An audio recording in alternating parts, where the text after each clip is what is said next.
What's up, everyone? Welcome into the Dare Miss Fantasy Show with me, your host, Tara Roberts. This is the official mailbag show for Player Profiler. It is Wednesday, March 11th. We are now post free agency. We'll obviously still have, there's guys out there. We can speculate on spots on some of the guys that haven't been hired, but have not been signed. But for the most part, all of our big names in general were taken care of that we were expecting to switch locations. So now I figured this was the perfect time to do a little recap, a little general show talking about everyone. I am going to drop individual positional videos on my YouTube channel, but we'll just use this as the overall catch-all. Drop any questions or anything that you want covered in particular. We'll talk about everything in terms of how this is all shaking out because we got major changes on the fantasy landscape here. So this is going to be super fun. We'll go through it all. Sorry, I'm adjusting. There's something weird that happened, unfortunately, with like the Twitter audience. So I don't think that Twitter audience is here. Unfortunately, it's just the YouTube audience, but that's okay. And the podcast audience is also will be here once you guys listen to this after we are live. But I'll go ahead and dive in because my God, we got a ton to cover here. And again, if you have anyone in particular that you want to go ahead and get covered, just in case we run out of time or anything, because it's quite the list, drop them in the comments. We can do a non-free agent or non-fantasy. Well, I mean, it is fantasy relevant for IDP. In general, defenses and special teams as well. But let's start off with just like general controversy real quick, touch on the hilarity of the Max Crosby situation. That was something really special. Can't say that that is something that I expected in terms of the Ravens revoking that trade there. Dramatically, it's not going to cause a whole bunch of issues for us from a fantasy perspective in terms of, guys that the Raiders sign because they've got enough cap space. It's not an issue or anything. So they're not going to make any adjustments.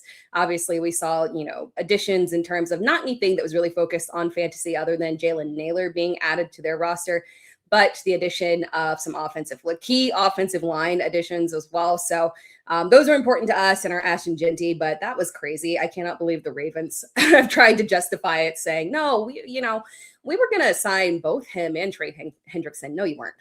No, you were not going to do that. Not at all. Don't believe you for 1 second. Stop lying. But let's dive into the stuff that we care about, the non-dramatic stuff. We'll start off with the marquee signing of free agency. I was so excited. We've talked about this free agency running back class and just the depth that it had, the number of high-end options that they had available and on the market. And usually running back is kind of lame, and every now and then we get, the big dramatics, right? Saquons and whatnot. But for the most part, this top to bottom was a really incredible class, and the shifting locations is going to be fun for us. The big one for us is Kenneth Walker, the marquee signing of free agency. We knew that Kenneth Walker would be the top dog on the market since Breece Hall is unfortunately being held hostage there by the Jets, making Kenneth Walker by far the target that everyone was trying to get. I know that people have their feelings about Kenneth Walker. I've seen a lot of, I'm chronically online, so I see a lot of the criticisms regarding Kenneth Walker and the fact that, hey, he's just a, between the 20s guy. They didn't use him inside the 20, no red zone threat. Well, that was a choice. We act as if we have not seen Kenneth Walker utilized in a higher capacity, as if he's never gotten goal line touches, as if we've never seen him get 7-8 touchdowns in a season on the ground before. So we know that he is a 3-down back. You can criticize blocking, but at the end of the day, when you're that level of a talent, that dynamic of an athlete, and you can, make things happen after the catch as well, you're going to be utilized as a 3-down running back there. I do not expect Kansas City, and because they lost Isaiah Pacheco and are moving on from Kareem Hunt, they do have Brashard Smith on roster, but I would expect them to probably add some other kind of maybe pass catching focused running back. If not, just from a dynasty perspective, perhaps that opens up a little bit of a door there for maybe Brashard Smith to play off of Kenneth Walker a little bit there, because there's only so much capacity that Kenneth Walker can handle. But in general, we're talking about Kansas City finally going away from this nasty committee that I fully blame on Matt Nagy.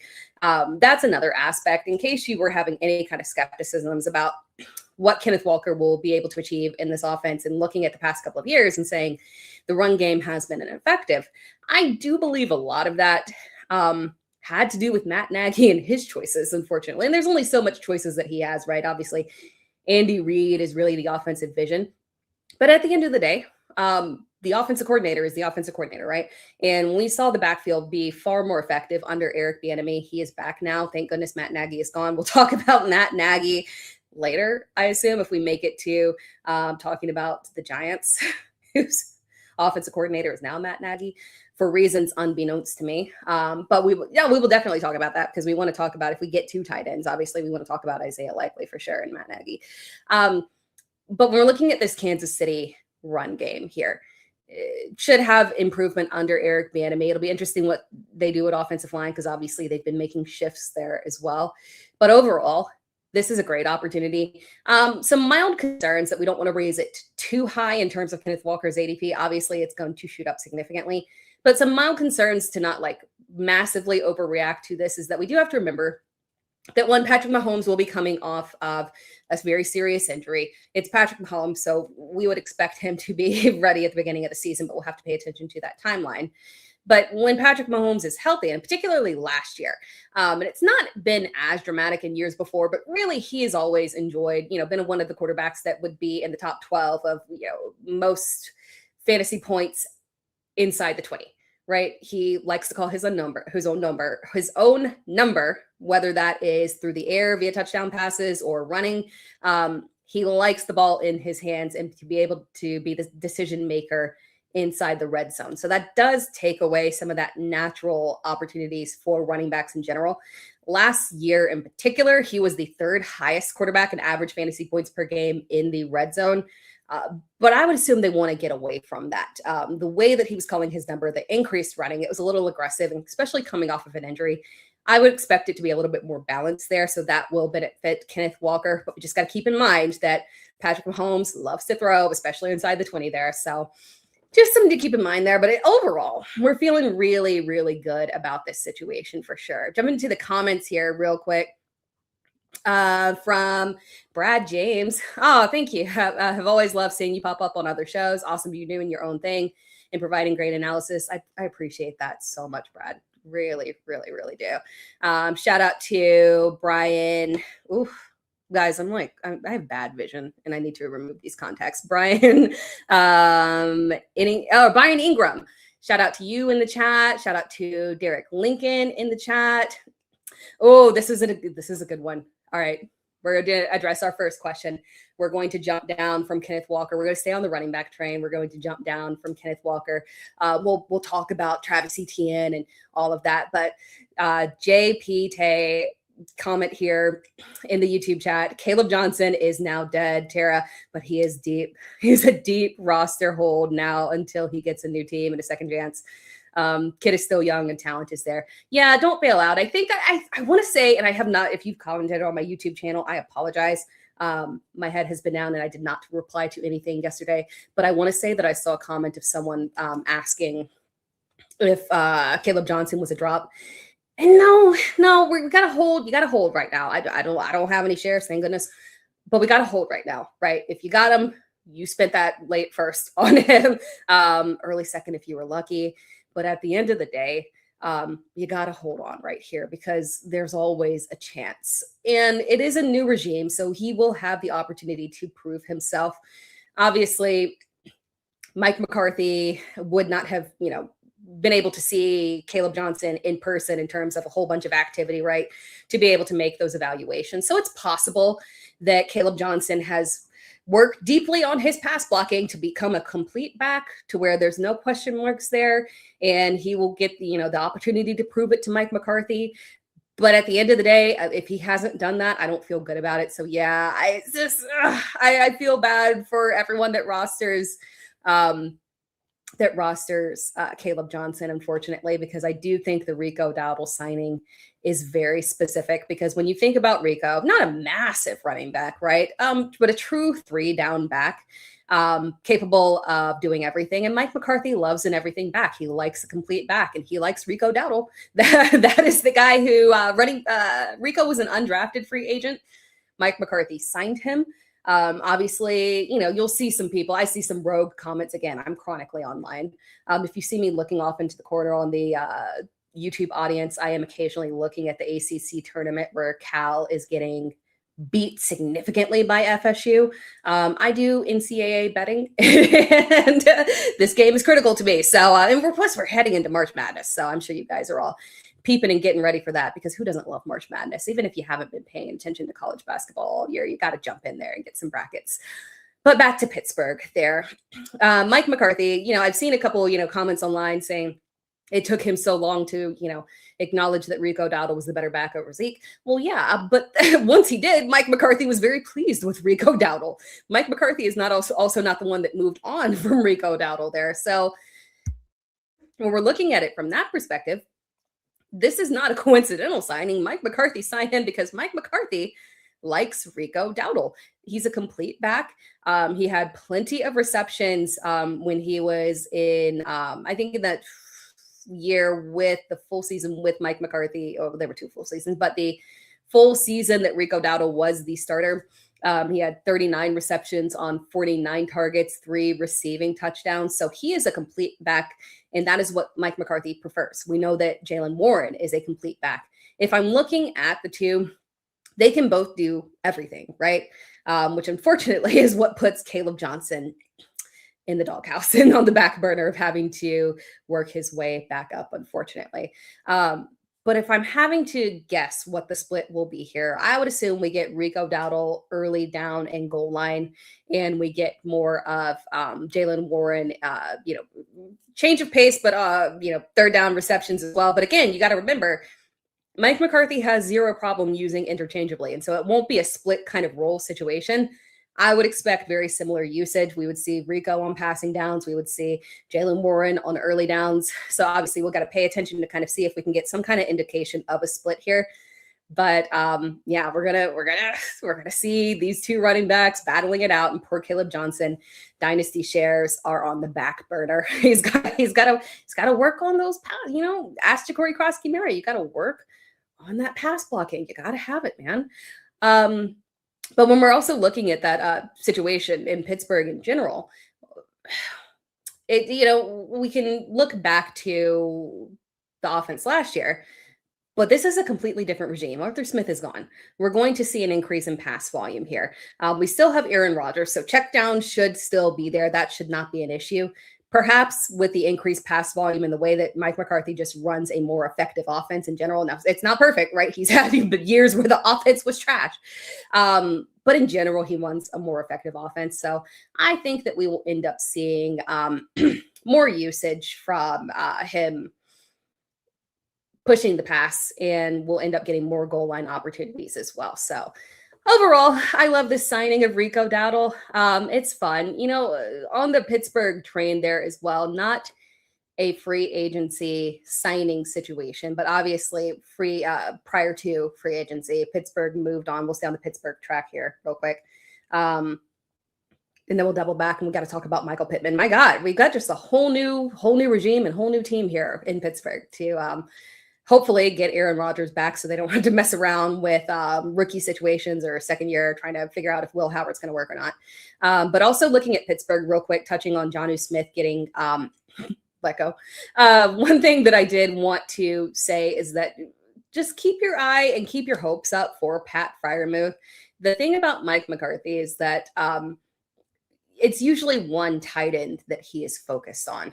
With obviously there's Darnell Washington there who can catch, but more of a blocker there. So perhaps we finally see, now that we've got no Jonnu Smith, a clear path for Pat Freiermuth to at least be the clear tight end one there with no competition. So just something to keep your eye on there. We'll talk about Michael Pittman there as well when we touch on Alec Pierce, but I want to jump back to the comments here. From Brad James, realistically, can Walker get 12 touchdowns in this offense? If I was going over under, I would go under, but I feel good about the yardage. 12 might be a little aggressive. Well, if we're talking on the ground, if we're talking only on the ground, if we were adding in receiving touchdowns, then I can get on board with going over on 12. But in terms of rushing touchdowns, I think we'll be below that. Between 8 to 10, probably a more appropriate area. But at the end of the day, we're going to have a little bit of receiving upside. We'll also have plenty of yardage and opportunities. Really, this is going to open things up. One also fantastic thing about Kenneth Walker going to Kansas City is that Seattle, obviously, when defenses were facing them, they were stacking the box, right? Because they're trying to stop the run. Sam Darnold is a competent quarterback, no issue, no insult to them. But you don't have to, and he can run, whatever, but not the same level of threat that Patrick Mahomes is. You can't do a stack box against Patrick Mahomes. So this is going to open things up for Kenneth Walker, and you give him any space. Yeah, forget about it. We could be looking at significant yardage, touchdown opportunities. He might have to have some breakaway touchdowns there, but I feel good about 8 as a bare minimum. I feel like 12 would be more of the ceiling situation. From Derek Lincoln, how do you think Romeo Doubs does in New England? I'm excited about this one, guys. I have one dynasty team that has Romeo Doubs, and I'm thrilled because I was worried. It was one of those things that could have gone either way in terms of signing locations because, Romeo Doubs and perception and whatnot. But it has Romeo Doubs, Isaiah Likely, David Montgomery. So I cleaned up in terms of guys getting additional opportunities elsewhere. So I'm thrilled. In general, it was a really good dynasty free agency for me on several teams there. You guys can comment as well how things worked out for you, if you got screwed by any of the changes or if everything kind of worked out in general. I had one team with both Michael Pittman and Alec Pierce. Getting them separated is good. Kind of wish it was a team other than Pittsburgh, but again, we'll talk about that. There might be some optimism there. But Romeo Doubs in New England, for as underwhelming of a season it kind of felt like from Stephon Diggs, just because it wasn't really the normal Stephon Diggs season. He was 9th, I believe, in overall receptions at receiver. So volume was there. He just didn't particularly do anything with it.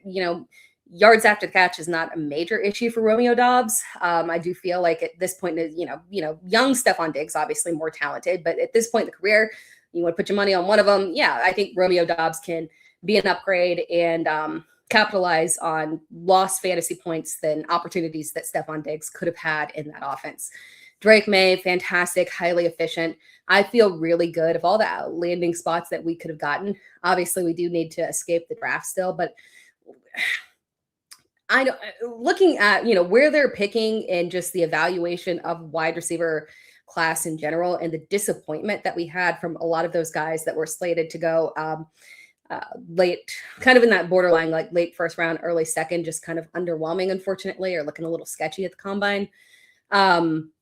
If they add someone, I would assume it would be more of a round 3 or 2 kind of add for them. So it's very possible that Romeo Doubs could realistically, move past the draft, escape that, and be the target leader for Drake May this season. And this was my number 1 landing spot. I just assumed that we would get a bigger splash. I thought they would try and force a trade for, a high-end option.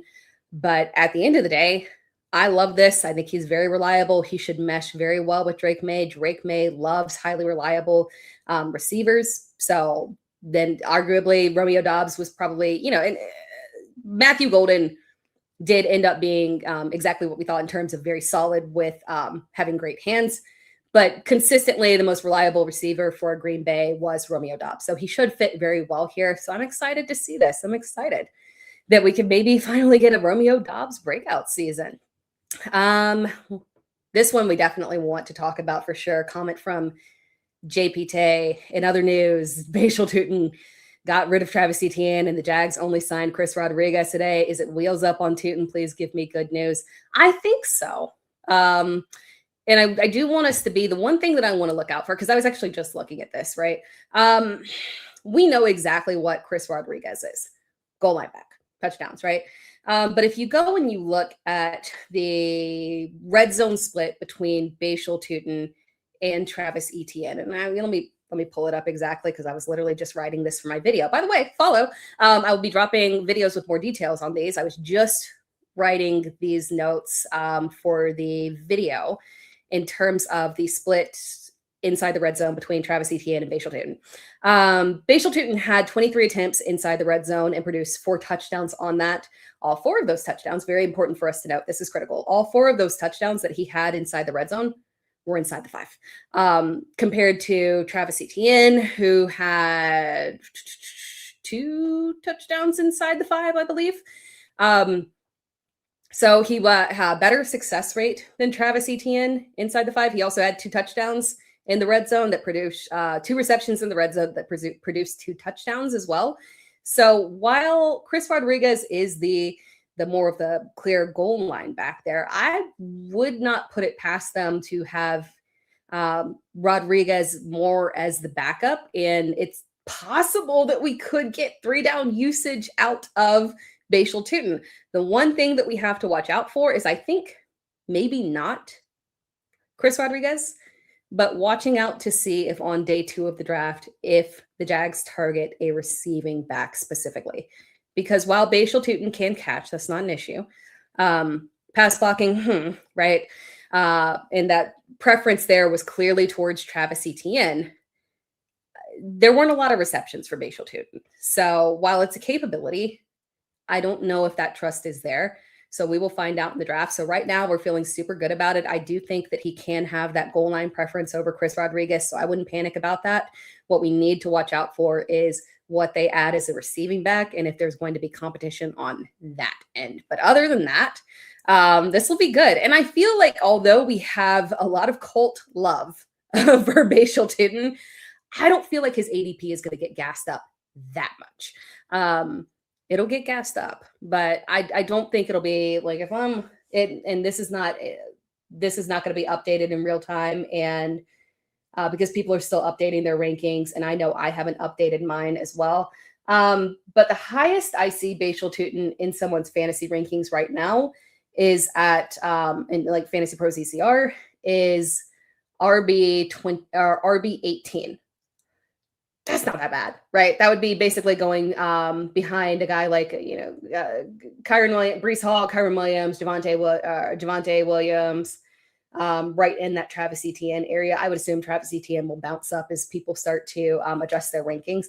But realistically, I mean, he'll probably be gassed up to the area where he's going above Travion Henderson. But I don't think he's going to crack going ahead of guys like Bucky Irving, Kenneth Walker, obviously, Josh Jacobs. So we should be Derrick Henry. We should be good. I think we could get a nice early dead zone ADP for him where we can see some value. So we're feeling good about Bashal Tutin. And then long-term in terms of dynasty, we're feeling good in general when they traded away Tank Bigsby. This is just another sign of confidence here. The fact that they did not make a bigger splash in free agency than Chris Rodriguez. So yeah, we're feeling good about it. We're feeling good about it. Next comment here from Brian Ingram, Chig to the skins. Yeah. I'm excited for that. That was another one that I was just writing up. When we're looking at, unfortunately, if you were holding on to those Ben Sinnott dynasty shares, probably a no-go now, unfortunately. But when we're looking at this offense right as it is right now, there are some guys that are still floating around that could be a wide receiver too, like a Darnell Mooney, perhaps. But at the end of the day, and maybe they decide to make it work with Deebo Samuel and, bring him back. But at the end of the day, right now, it is Terry McLaurin, and they re-signed Treylon Burks because they apparently have some faith in him, and that's fine. He's shown talent when he's on the field, but the problem is he can't be on the field more than like 3 snaps, unfortunately. So when we're looking at that offense and what Zach Ertz did, Zach Ertz was often the second look in this offense and really was a strong red zone target. So if we don't get a high-end wide receiver 2 added, realistically, Chig could be the second look in this offense. We expect to bounce back from Jane Daniels. This is one that's going to be fun to watch here. I do feel very positive about him as well. From leaving 2436, Kyle Williams. Oh my gosh, there's so many Williams. Kyle Williams get a bump or a wide receiver 5. The fact that I don't fear too much that he didn't pop in his rookie year because again, I don't feel like that's unusual. But and he did have a few deep balls here and there where he showed promise. He just couldn't get on the field consistently. I don't think we're getting a big bump from him just because when we're looking at roles that he conflicts with, we still have Kayshon Boutte and Mac Hollins. So the exit of Stephon Diggs really wouldn't have a massive effect on him. Replacement of Romeo Doubs, Again, not the same player there. So unfortunately, with things staying the same with Mac Hollins and Kayshon Boutte, I don't know that we're going to get that Kyle Williams push. Maybe he has a good camp and is able to compete, but we know one thing: Kayshon Boutte, Drake May loves Kayshon Boutte. Kayshon Boutte was his single most reliable receiver. The catch rate was fantastic. If he needed a big key play, that's who he went to.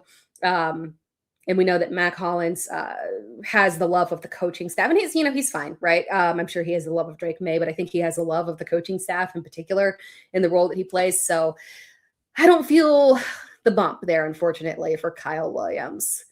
Derek Lincoln, Derek Lincoln. The only signing I didn't like was Kenneth Gainwell to the Bucks, as I believe this is messing up our Bucky shares. I agree with you 100%. If you got Bucky shares, this was not a good thing. We saw last year the continued usage of multiple running backs in there with Bucky Irving. And it's possible that a fully healthy version of him carried through the offseason and heading into the season feeling good could, get a full 3-down work. But unfortunately, I think, and we do have change at offensive coordinator, obviously. But even before then, I kind of think that we still get this kind of split concept. And Kenneth Gainwell in particular going there. Gainwell is an upgrade on Rachaad White. It is like, fight me on that one. I'm a Kenneth Gainwell truther. This was, a pretty decent landing spot for him. He has a very clear skill set in terms of, and he's, can really be 3-down back capabilities, right? He can do groundwork as well, but the receiving skill set is so excellent for him. He's a converted wide receiver from college. Literally, this is his specialty. So sadly, I do think fantastic blocker as well. Again, there, key for the running backs. I will never understand if you're a running back in college, you need to spend your time pass blocking. But Kenneth Gainwell, fantastic 3rd-down specialist. So I do think that is going to cap that upside for Bucky Irving, unfortunately. So yeah, there's concerns there. I did for Bucky Irving. I don't like that signing. For Kenneth Walker, I like it because I could easily see them in terms of timeshares and how Baker operates and checkdowns. Like, I could easily see this being maybe not as profitable as it was in Pittsburgh, because that was ridiculous, but still a relevant flex option there. So I am excited about Kenneth Gainwell individually there. But for Bucky Irving, I do think it's a wee bit of a problem there. In his ADP right now, or is not his ADP, his rankings right now range from low-end RB1 to mid-tier RB2, so like 12 to 17. I would not touch him on the high end of that at 12. That's pushing it aggressively for me. Realistically, he is on the lower end there for me, unfortunately, of a mid-tier RB2, just because of the workload. And then I think we still have to figure out if Sean Tucker is going to be retained. I'm going to quick Google search there just to see if... Oh, no, they did switch it up just now. Okay, I'm late. Sorry, that happened today. Yeah. They ended up doing the tender on...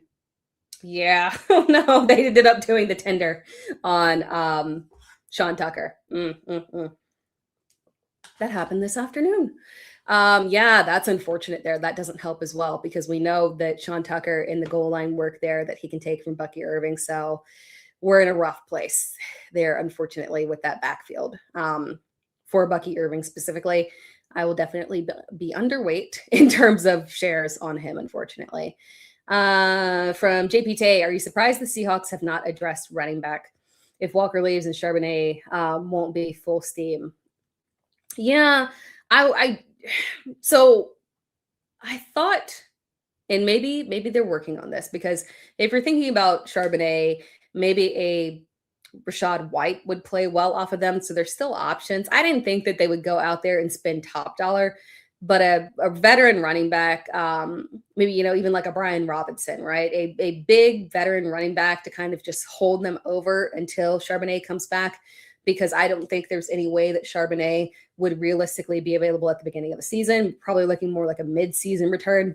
So they're going to have somebody. I'm not I'm not shocked that they let Kenneth Walker go, because if they were getting that feeling and testing the market in terms of seeing like, okay, he's going for top dollar, we can't afford this realistically with the guys that we have to look at potentially extending there, save up cap space. So I totally get that. But considering that they have drafted so well on day 2, Kenneth Walker was a second round running back, like pick 50 something, I believe. Zach Charbonnet drafted literally in the same place. I think they trust their ability to evaluate talent. So maybe they saw several options that they liked at the combine, and they feel comfortable being able to identify and hand it over to a rookie. Perhaps that is the path. I was a little surprised. That they did not sign an older, cheaper veteran. There's still options out there. But yeah, that means that whoever gets drafted, we really need to key in on, especially for our rookie drafts, because we also have to remember that Zach Charbonnet is a free agent in 2027. So if they let Kenneth Walker walk, I would not be surprised if they also let Charbonnet walk. And yeah, maybe that is the vision. If they were planning to also let Charbonnet walk, their investment has to be into a rookie running back. So perhaps they have some guys that they like, and they like to draft based off talent, right? They don't hold to really positional needs. And there were several guys out there that look like Seattle type of running backs. I would love to see a Mike Washington in Seattle. I think that would be an excellent fit for them. So maybe they're targeting that. Like if we got that, yeah, that would be a beautiful option there for sure. From Brad James, I got that one right. Yeah. Okay, cool. I got all the Seattle comments. From Brad James, how do you think Pacheco will look in Detroit behind their line? I think it'll be into the contract was so measly, $1.5 million. To be a 7th round draft pick that your team moves on from, unfortunately. But at least he fell into a good situation.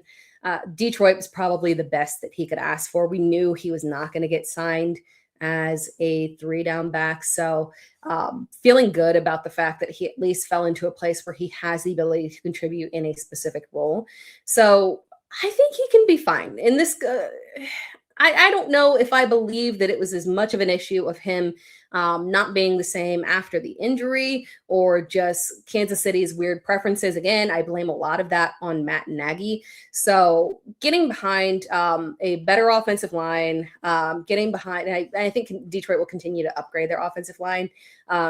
Getting into a situation where you're with a quarterback who does not run when you get inside the red zone, inside the 5, right? And then playing off of Jahmyr Gibbs, I think that can be a good situation for him. So unfortunately, I don't know that he will get that same David Montgomery workload. He might have to earn that trust, but this is probably the best that we could ask for in terms of a signing. Let's do one more question, and then we'll take a short break here. Oh yeah, from leaving, thoughts on the Mason Crosby no trade. I think it's BS. Well, there's a couple of things from it. It's ironic that Max Crosby was so vocal and upset about, and they say, well, he never demanded a trade. You were extremely frustrated about the fact that you didn't get to play at the end of the season. You swore up and down you could play. You did end up having to have surgery. And Baltimore, was given an excuse, unfortunately, to back out of the trade. I think they backed out of it because of, it almost feels like it's kind of like a self-veto of a trade, of a fantasy football trade, that they submitted the trade and the chat was like, ooh, y'all got swindled, and then backed out of the trade, self-vetoed on it. That's what it kind of feels like to me, is that they realized that, after their center got, sorry, I think I just glitched there for a second. After their center signed with the Raiders, and then after they, realized, oh my God, we lost significantly here. Unfortunately, I have a bad feeling that they legitimately backed out under ill will. It'll be interesting to see the repercussions in terms of how other teams view them as a trade target. But I have zero faith that it was a true injury concern, and that it was more of a realizing that they could just sign Trey Hendrickson. Sign Trey Hendrickson cheaper and without giving up the draft picks. Now, what I do think, and this is just, general talk, I do think Karma is going to get them on. I would not be shocked if Karma gets them on this, because we also got to remember, Trey Hendrickson is older, right? So he may have come cheaper and without the draft capital, right? But he had injury issues throughout the season as well. And he too was, difficult to work with there in Cincinnati in terms of the demands that he had for his contract. And at the end of the day, he is over 30 years old. But hey, I'm going to take a quick break right here, a quick little commercial break for you guys. And then we'll answer more questions, talk more free agency. I will be right back after this.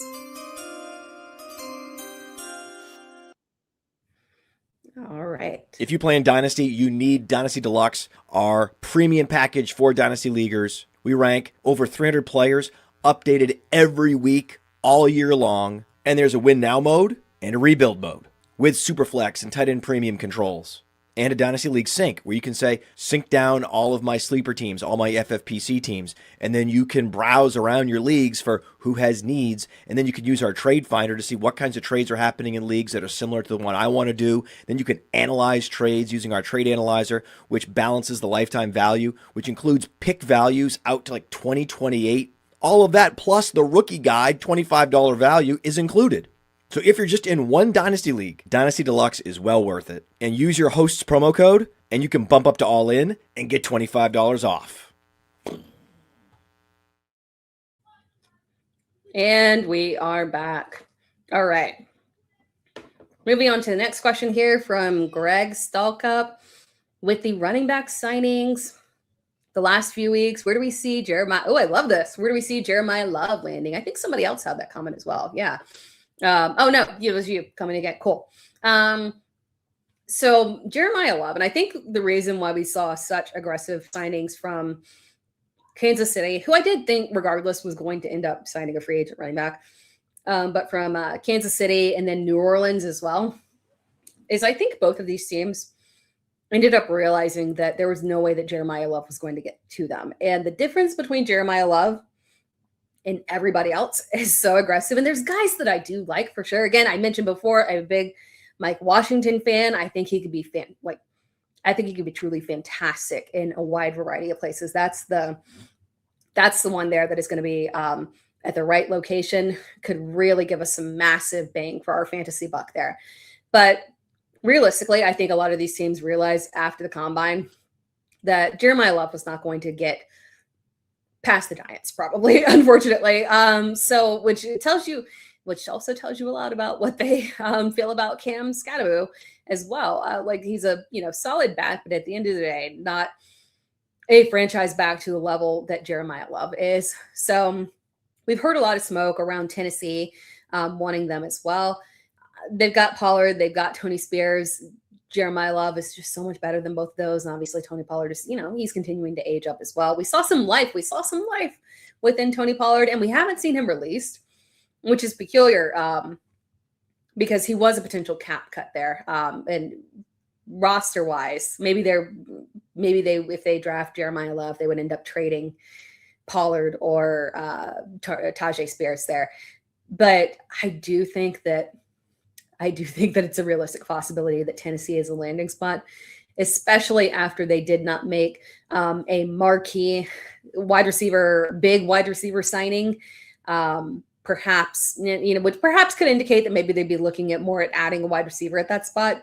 But I think they're going to try and focus their offense on improving that ground game, and Jeremiah Love would be excellent. And if it's not that, then I don't think he'll go past the Giants. I really, really don't. And I think that's why we saw New Orleans making that jump at Travis Etienne.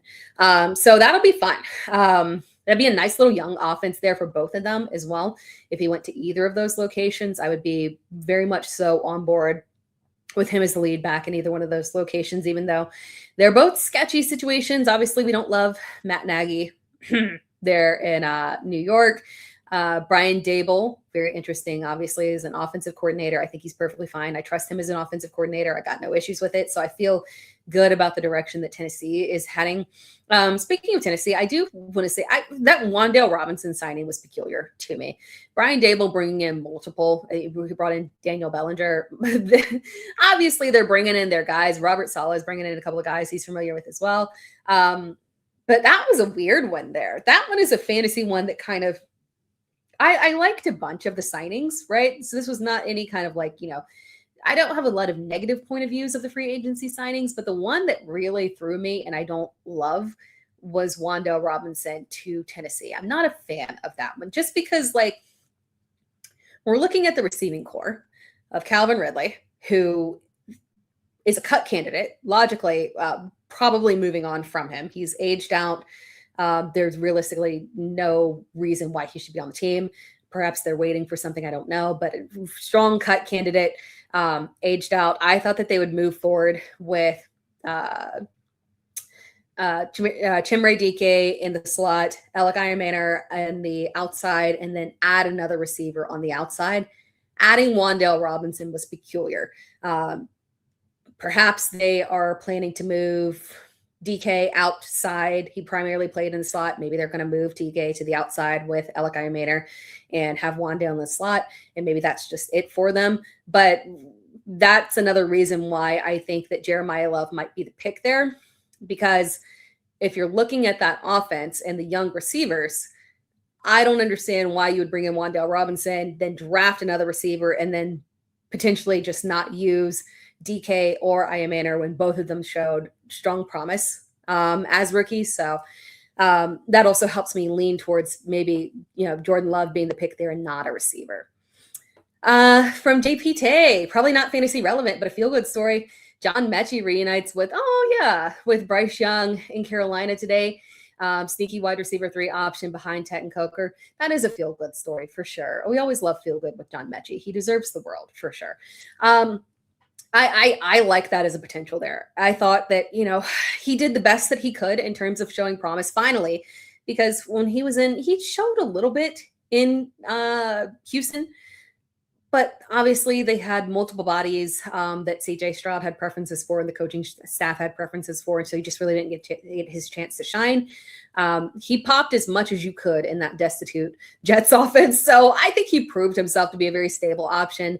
I, for one, think that the goal here should be, and I hope is, to replace Xavier Legette. He's straight up not it. He's not reliable. I understand people like him from a personality perspective, fun, and, accent and all good. I'm from South Carolina. Love you, Xavier Legette. But at the end of the day, I would prefer that receiving core to move forward with Tet and Coker. It's somebody else. And I do think that John Mechie could outperform Xavier Legette and step up there. And we have seen some steady increasing in pass volume there for Bryce Young. And a lot of that is going to come as they continue to really solidify this offensive line. So, Carolina in the non, and this is one that I haven't really thought about there, the not signing another back. And I didn't expect them to make a big splash at running back in free agency, but obviously we're looking at, Chuba Hubbard, who lost his job, but then regained his job back, kind of, sort of. Then we've also got Jonathan Brooks on roster. Maybe he can come back and be healthy and finally, play a game. That would be cool. But that one's one to watch there. Perhaps they draft a day 2 running back to add. And I don't think Travis Etienne is it, really. So perhaps they make an addition there in the draft that we can watch, because they've shown clearly no loyalty to the position. They've replaced starters over and over and over again there. We saw it with Miles Sanders. Rico had about a 2-game run before they said, you know what, let's go back. So that's an interesting one to watch there. If they can get that run game pushing in a nice, consistent direction, increase in pass volume there. I love Bryce Young. So feel good about the direct. And guys know I love Jalen Coker there too as well. So, and Tet's awesome. One dynasty share of Tet. So I do love me that receiving core.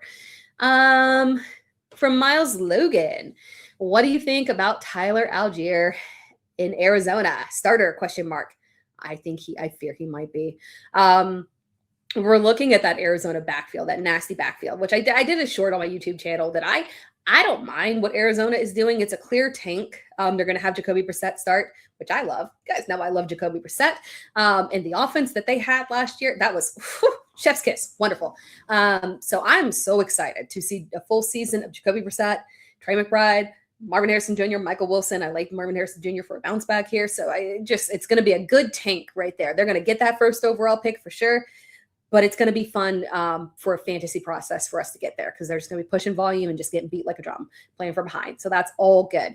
The backfield I care about because, one, absolutely none of these guys are going to get gassed up in ADP. Perhaps it depends on, what kind of leagues you guys are in.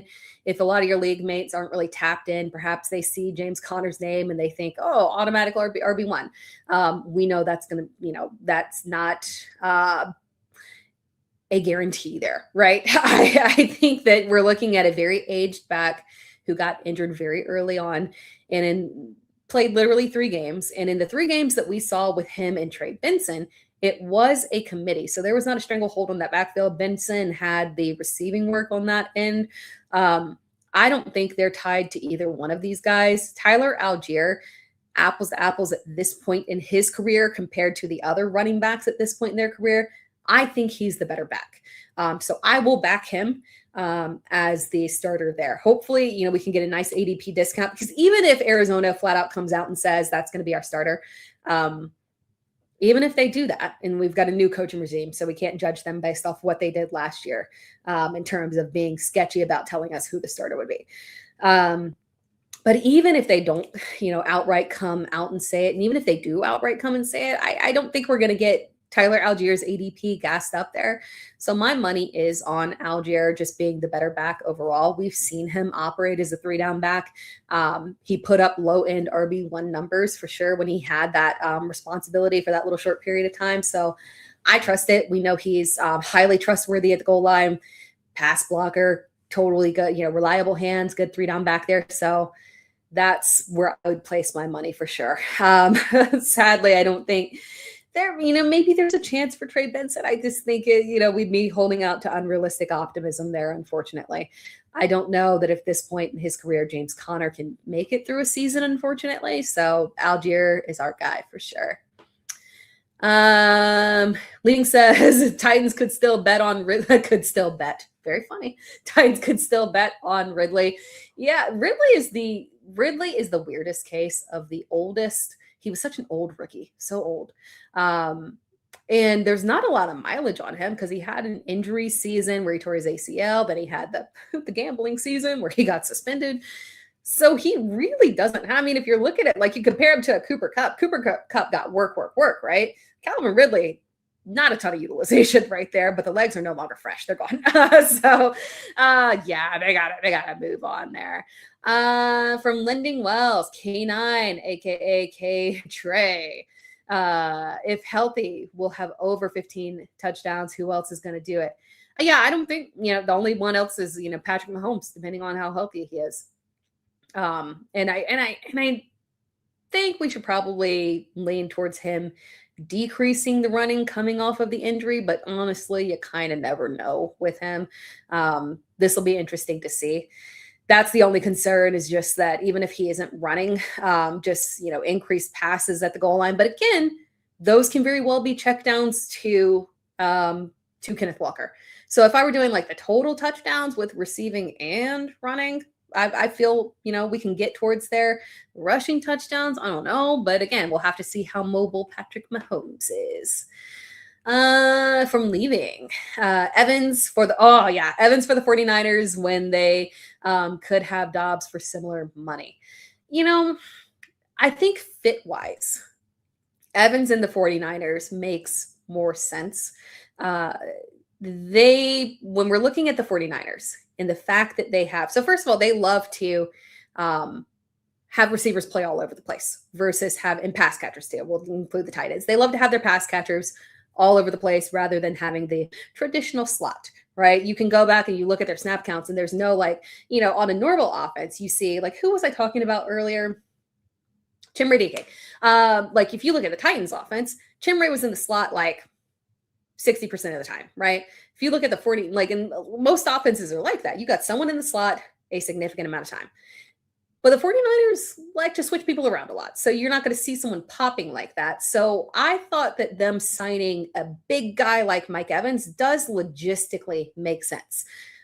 They want a bigger body in there. George Kittle sadly will not start the season healthy. I hate that. It's going to be interesting to see what they do at tight end. Because they could have they have not. Have they tendered Jake Tonjes? Let me see.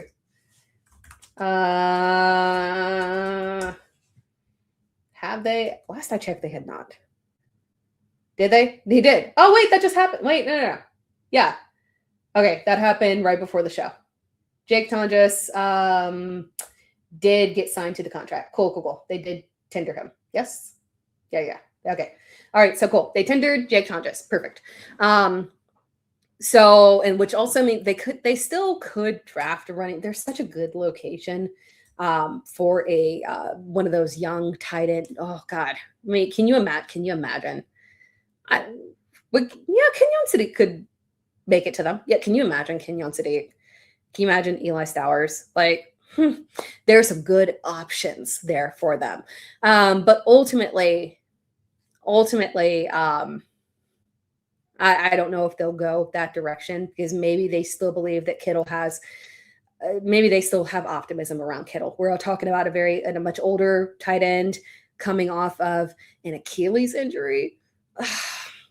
I think they need to go ahead and make their investment into a young tight end. But bringing back Tonjes is a positive, so they don't have to make an aggressive move to draft a rookie tight end.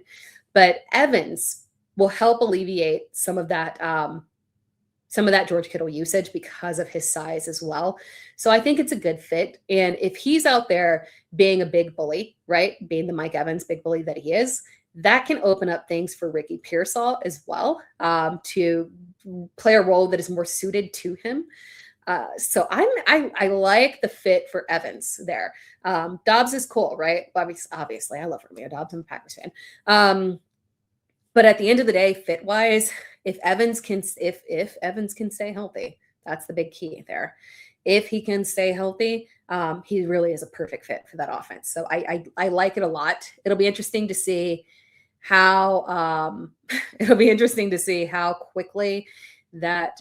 Sorry, I got distracted by a comment. It'll be interesting to see how much his ADP rises up and what the difference between him and Ricky Pearsall will be. But Pearsall could be a really good value pick with the addition of Evans there because Evans was going to be the highest Bucs receiver drafted. And we saw how he opened up things for Emeka Egbuka before Egbuka had his issues, right? So this is going to be fun. Chris, we are very fantasy dedicated here, especially because like a lot of us play Dynasty in best ball. So we're very much like we've got, rookie drafts that will be coming up very soon here.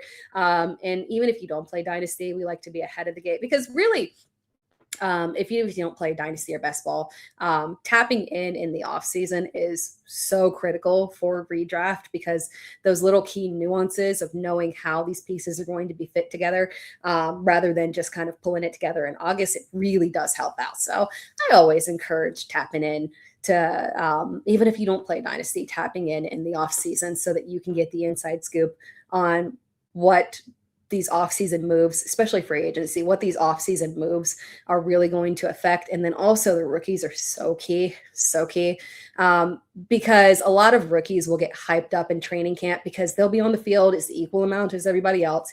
You'll see the hype videos, but in the off-season evaluations, we know what's real and fake, so we don't end up like, so we draft Jalen Warren. We don't draft, Caleb Johnson. So that's what the off-season is for, right? Marvin Tolbert, what do you think about Pacheco to the Lions? We talked about it earlier. I like it. That's the best we could ask for him. I got worried that he was going to be, 7th round draft pick, your team obviously losing faith in you, an injury that, not an ACL or anything like that, but, pretty significant injury. I worried that he would fall to the wayside there.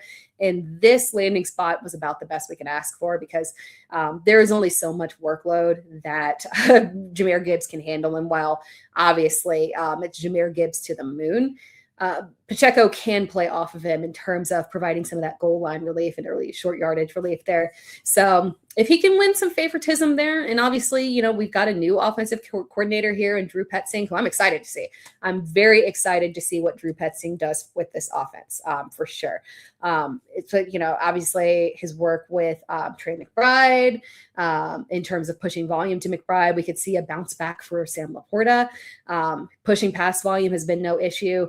So I'm very excited to see this Lions offense this year for sure. JPT as a division rival to my Panthers. I laughed all off season at the moves made by Atlanta. But can you give your opinion without laughing on Tua, Dotson, and Zacchaeus being added to Penix? Okay, I will do my best not to laugh. The fact that Atlanta. You guys know how I feel about Kevin Stefanski in general. Not a fan.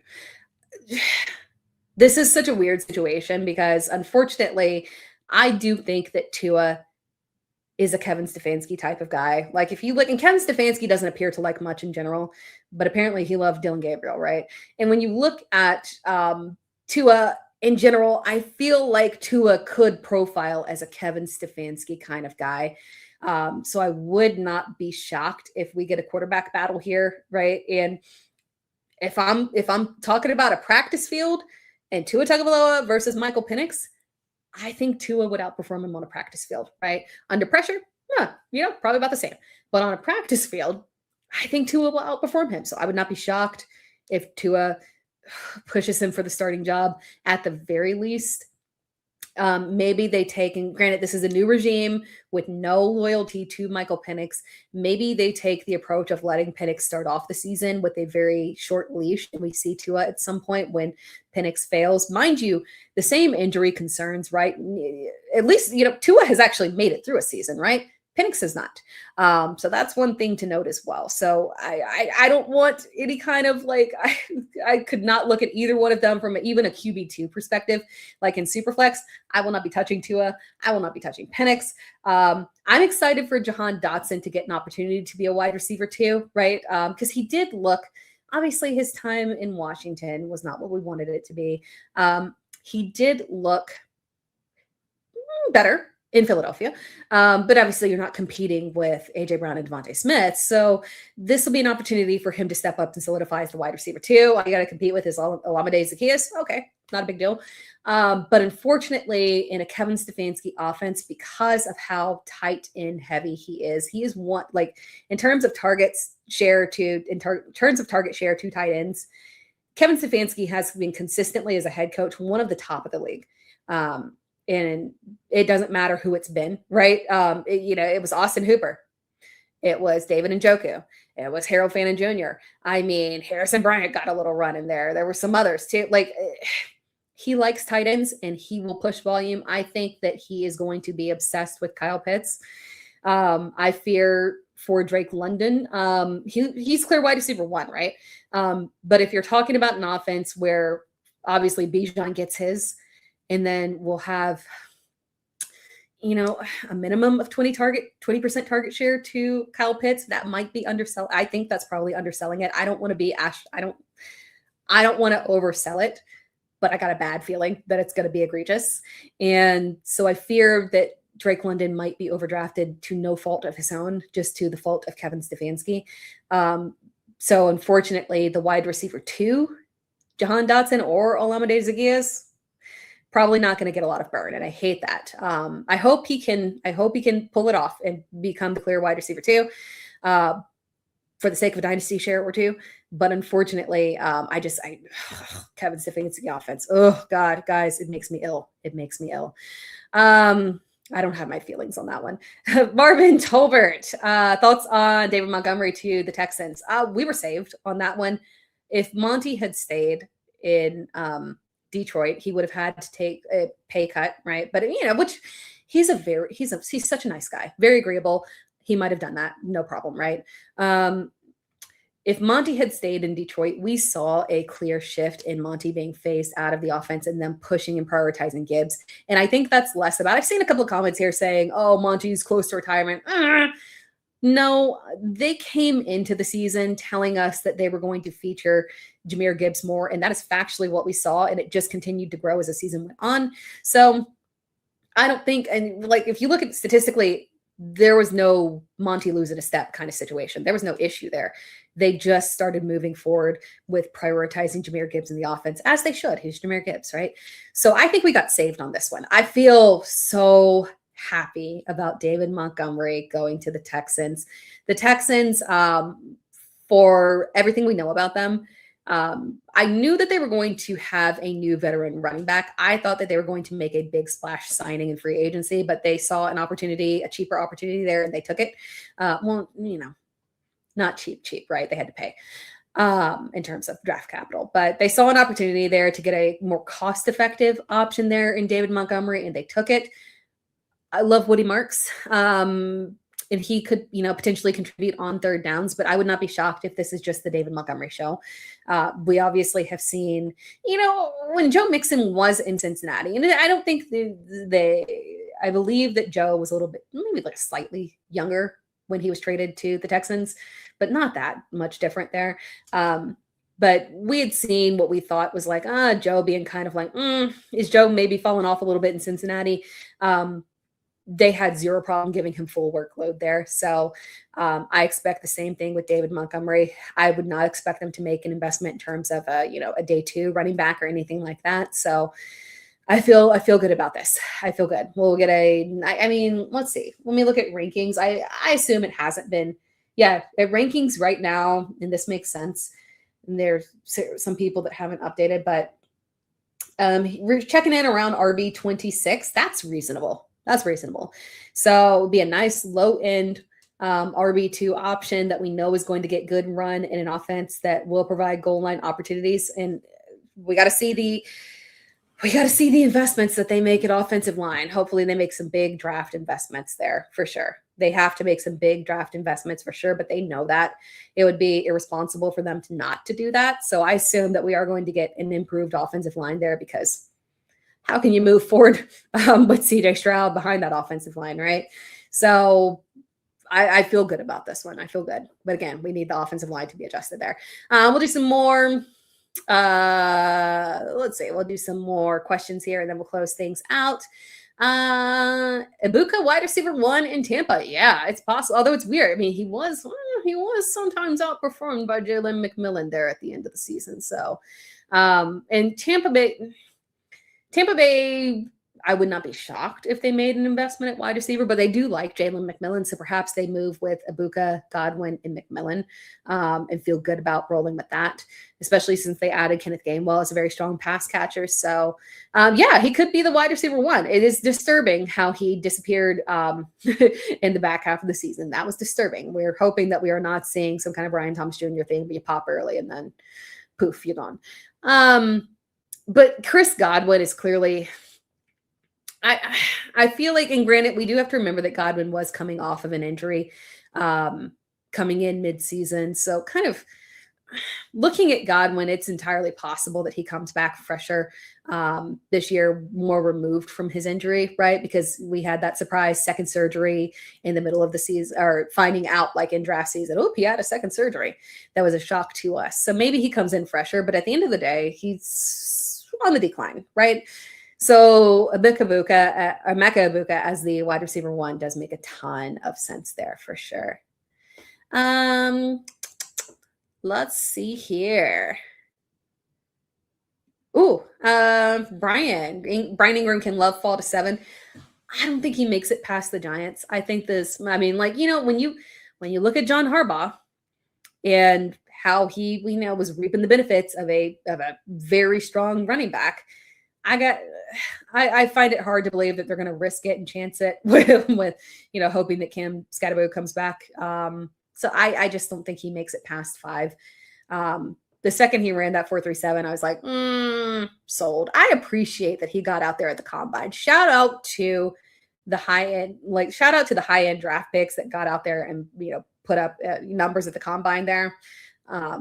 Thank you, because it gets very annoying when our top guys aren't actually out there. So I don't think he makes it outside of 5, unfortunately. We have not talked about Travis Etienne. Miles Logan. What about Etienne in New Orleans, though? It's funny. Alvin Kamara put his foot down in terms of swearing up and down he was not leaving. He's might be forced out or forced onto the bench for sure. At the very least, forced onto the bench, probably forced out. Unfortunately, Travis Etienne should be the 3 down back there for sure. They've got younger backs on roster, which should be adequate enough to not justify not having to make an investment into the draft there. Obviously, that was a hefty contract. And, and give props to the Dallas Cowboys for the fact that, like, seeing Kenneth Walker, $15 million a year, Travis Etienne, $13 million a year, and guarantees are different, right? I think 16 was the guarantee, I believe, like off the top of my head, for Javonte Williams. So he got more guaranteed money than a lot of these lower end running backs that signed for similar average per year. But Jerry Jones got away with a steal there, getting that 3-year, $24 million for Javonte. Travis Etienne in New Orleans, I do love it. 3 down back. I like the prospect of the New Orleans offense moving forward. Tyler Shuck showed well. You guys know I love Chris Olave there. So with a full season, as Shuck preparing as the QB1 with no competition there, 3 down back from Travis Etienne. We should have good checkdowns from Tyler Shuck to Etienne as well. We finally saw that really clutch receiving that he had in Jacksonville finally came through, like just downfield threat, the creative utilization. Hopefully Kellen Moore can get some of that utilization in there and really use Travis Etienne to his max capabilities, because there's a lot of potential there for him. And because it's Travis Etienne and because it's New Orleans, that ADP is not going to be gassed up. We'll get him at a nice mid at max RB2. Probably look at, I would assume, around like RB 18 or so. Very reasonable value. Probably will have a lot of Travis Etienne for sure. Miles Logan, yeah. Kevin Stefanski also got Austin Hooper back in Atlanta. That's right. Oh, God. That's right. Oh, I mean, for all we know, Austin Hooper could have more receptions than any of those other receivers outside of Drake London. So, very interesting. Greg Stalkup, do you see Joe Mixon playing in 2026? I don't see it. We've got zero proof. Like, we haven't seen him on the field since the end of 2024. That is scary. Like, if you ask me about a Brandon Ayuk, I have visually seen Brandon Ayuk running routes and catching balls. So I assume that the man can still play.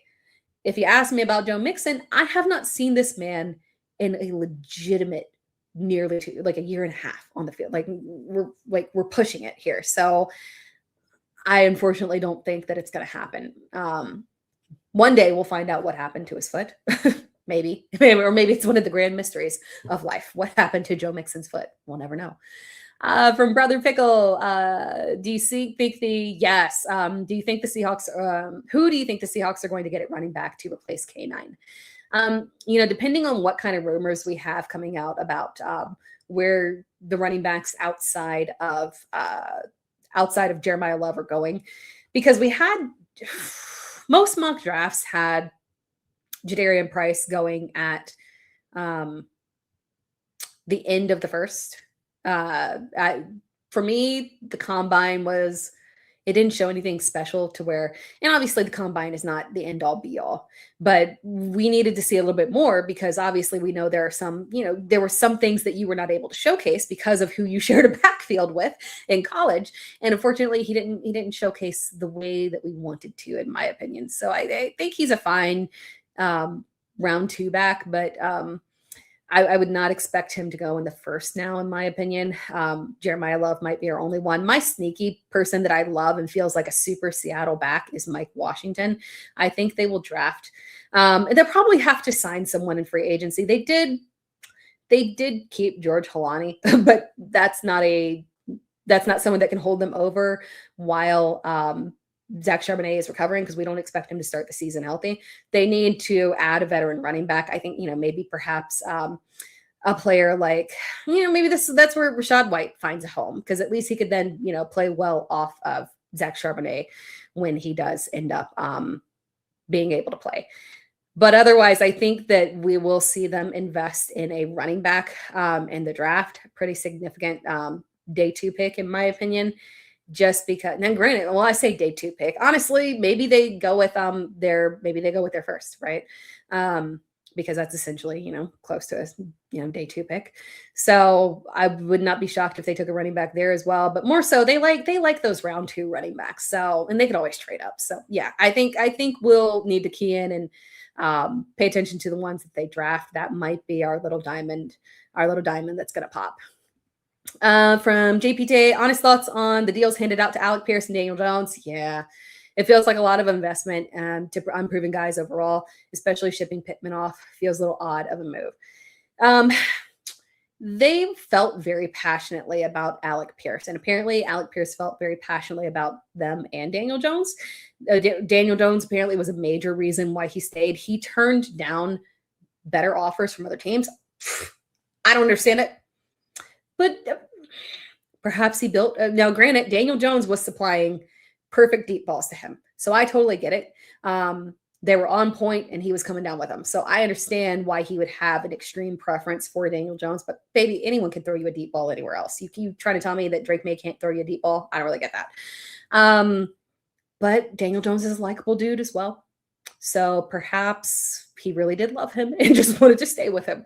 So the money to Alec Pierce does seem wild, but teams are offering him more. They've got some faith in him. And I do think he can be more versatile. He just didn't have, and he showed some versatility for sure. Not just a deep ball specialist, but anyone that pops to that level. I mean, he was just coming down with all kinds of wild catches, and it wasn't as if it was the first time we'd seen it. We'd seen pieces of it before, just very inconsistent because their quarterback situation was so destitute. So I'm kind of not surprised that he garnered that level of attention in free agency. The shipping off Michael Pittman was very unfortunate. I do have hopes that he can pay off for us in Pittsburgh, just because, one, DK is not a possession receiver. They need somebody that, like, ideally, we don't want to see DK well over 100 targets. They need somebody to be more in that 120 to 140 range. And I think Pittman can handle that and be the guy that plays very well off of DK. So I don't mind that.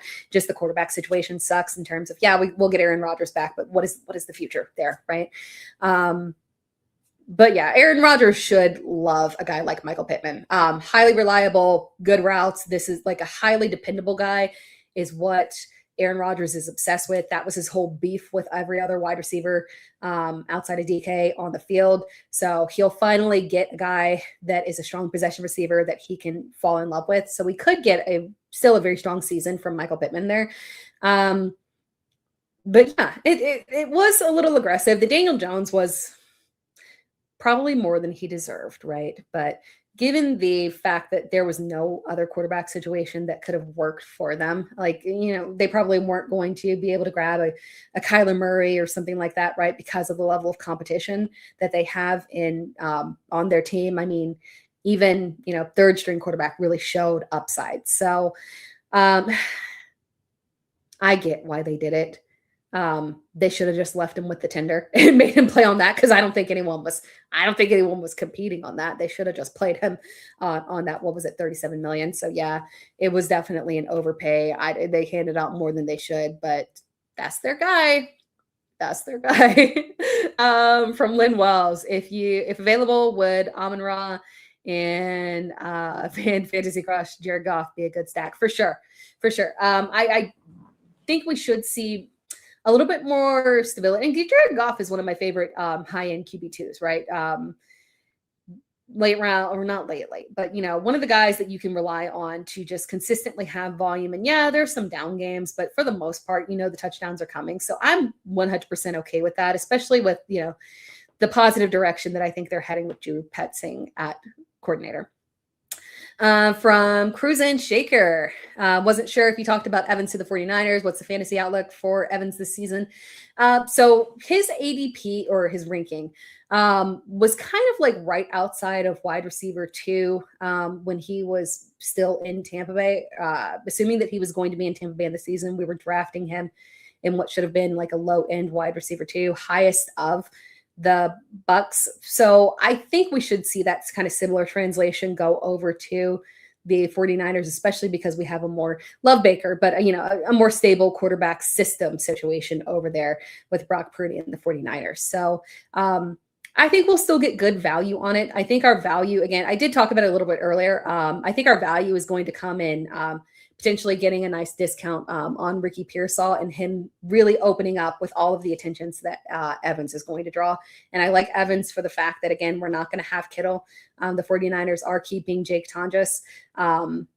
But I would expect we don't see Kittle until midseason at best. That's a pretty significant injury.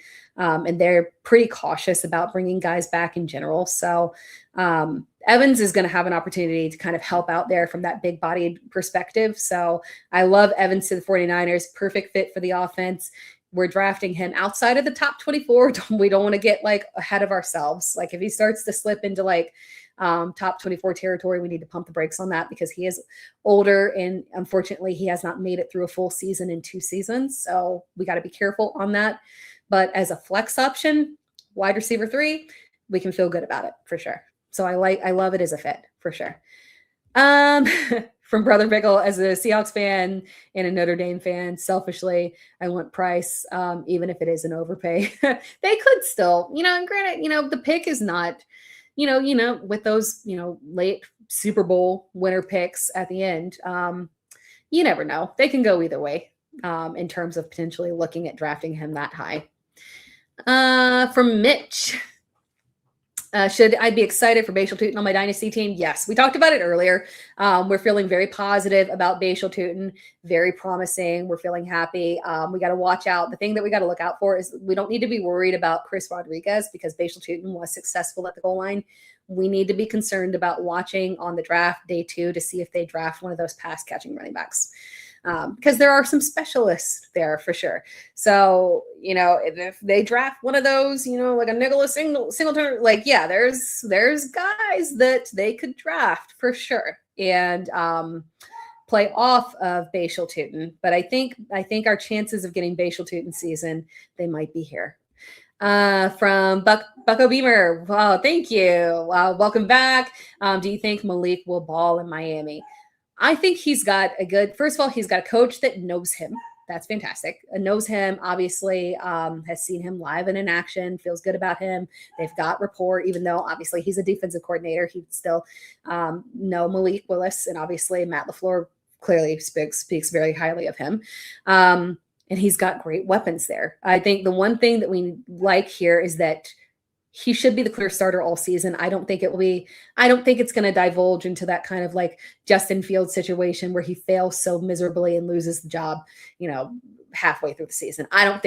Realistically, Malik is a better quarterback than that, in my opinion. And for what it's worth, I do like Miami's system. They'll be retaining that kind of San Francisco system. They kept, I'm forgetting his name. The offensive coordinator was, I forgot his name, was in Houston, the offensive coordinator the year that CJ did good, and then got let go this year that CJ did bad, but obviously that might have been CJ's fault, and hails from the 49ers system. So we're going to get the system will stay the same. We get a nice little 49ers offshoot here. So it's a good situation for Malik Willis. They should invest in another wide receiver in the draft. You got Jalen Waddle, you got Devon Etienne. Obviously, hey, there's Ollie Gordon and whatnot, Jalen Wright. So weapons on weapons. Not a bad situation. My preference was either Miami or Arizona for him. So I like this. I feel very positively about this. I've already moved him up as I'm updating my rankings. I've already moved him up. He will be a nice little target for me, particularly in Superflex. Because again, we're talking about somebody who is a excellent runner, efficient passer, an excellent runner, there could be a ton of upside here from a fantasy perspective. So love it. Johansson says Seattle is a farm team to the entire NFL and still winning Super Bowls. They're such a well-managed organization for sure. Davis Mills better than CJ Stroud. Prove me wrong. Oh, CJ just needs a good offensive line. And also he got ahead of himself. He got a little too confident there. But he has to have there's got to be an offensive line. Davis has his problems for sure, but CJ needs an offensive line in order to perform. And it's just been a disaster. So I assume like the draft should be, their defense is fantastic. Just offensive line. You should be drafting over and over again. That is my opinion. From JPT, great show as always. Thank you. I appreciate it. And I appreciate you always tuning in. You are wonderful. I love chatting with you guys. Every week, every now and then I take a week off, but we have tons to talk about here. We'll do obviously more recaps next week. We'll update rankings next week. I'll get those nice and updated for us so we can look at rankings next week. And then we'll be even closer to the draft for sure. So I appreciate you guys so much. And then one more question here from Molly Whopper. You think DJ Moore can be a wide receiver 1? No, and it's not him. I think he's still got tread in him. I don't think that Buffalo's offense as is can support a wide receiver 1. I did a video. I won't belabor it, but I did a video, a wide variety of videos, I think, where I talked about this. But when Joe Brady took over as offensive coordinator, we saw a stark shift. That was where they still had Stephon Diggs and Gabe Davis. And Stephon was having a fantastic season. We immediately, the second he took over, saw a downturn in production. I fear that offense under Joe Brady does not support a wide receiver 1, unfortunately, because of the way that he distributes the pass, right? We got Dawson Knox signing an extension. Dalton Kincaid exists. Khalil Shakir is there. James Conner, the extra running that we've got from Josh Allen. There's just not that much pass volume to the point where I think DJ Moore can be a wide receiver 1, sadly. So I want us to be very cautious with that one and not overdraft him because we love his talent and he will be their wide receiver 1. But he won't be our wide receiver 1, unfortunately. So it's a great signing. I think it's a great signing. He fits their system. He will be excellent for them, but not for us. That sadly, I will be very cautious with that one. From Greg, thank you so much for the wonderful comment. And then from Mitch, thank you for the wonderful comment as well. I appreciate you guys all tuning in. And again, next week we'll wrap things up. Next week we will talk fantasy rankings and update everything post free agency. See the big movement here. It'll be a fun situation. And obviously, as we continue to go forward, we'll get more free agency signings and draft rumors coming up. We're closing in. The draft is going to come up quick on us. So we'll be getting all of that information as well. And then after that, we're full systems go. We'll have guys on the field and practicing. So the season is like right around the corner. As crazy as it sounds, we're literally just like 3 months off of seeing these guys at OTAs. So thank you so much for tuning in. As always, if you're not following, that would be wonderful. If you could follow me and also Player Profiler as well, who this podcast is through. And it is a podcast, the Dear Miss Fantasy podcast, available on all podcast platforms. I appreciate you all tuning in. Make sure that you're subscribed, turn on notifications and all that good stuff. I'll talk to you again, same time, same place next week. Have a fantastic week. Enjoy all the college basketball heading up to March Madness. March Madness.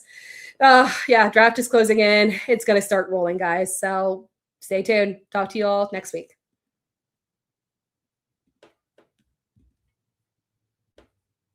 If you play in Dynasty, you need Dynasty Deluxe, our premium package for Dynasty Leaguers. We rank over 300 players, updated every week, all year long. And there's a win now mode and a rebuild mode with Superflex and tight end premium controls.